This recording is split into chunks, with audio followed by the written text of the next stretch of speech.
৭৫ বছরে চীনের শস্য উৎপাদনে বড় অগ্রগতি অর্জিত হয়েছে, নিশ্চিত হয়েছে খাদ্য নিরাপত্তা। ২০২৩ সালে শস্য উৎপাদন হয়েছে ১.৩৯০৮ চীন, যা ১৯৪৯ সালের তুলনায় বৃদ্ধি পেয়েছে ১ ট্রিলিয়ন চীন বা ৫.১ গুণ। প্রতি ইউনিট এলাকায় ব্যাপকভাবে বেড়েছে শস্যের উৎপাদন। গণপ্রজাতন্ত্রী চীন প্রতিষ্ঠার পর থেকে উন্নতির দেখা পেয়েছে চীনের কৃষি অর্থনীতি। উন্নত করা হয়েছে এর শিল্প কাঠামো।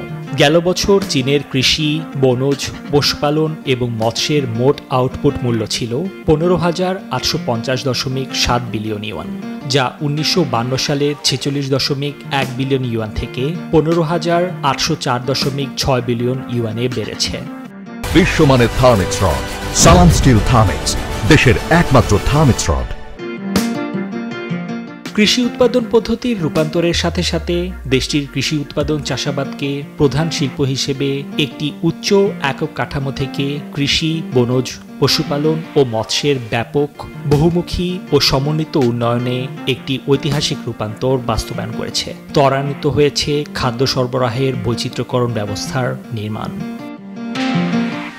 চীনের জাতীয় পরিসংখ্যান ব্যুরোর প্রতিবেদনে দেখা যায়, বাসিন্দাদের জীবনযাত্রার মান এবং খাদ্যের কাঠামোর পরিবর্তনের ক্রমাগত উন্নতির সাথে সাথে প্রাণবন্তভাবে বৃদ্ধি পাচ্ছে অর্থকরী ফসলের উৎপাদন।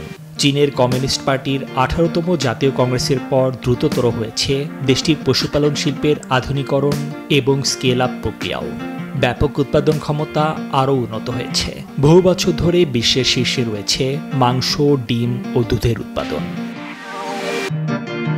নিবির আমিন, নিউজ 24।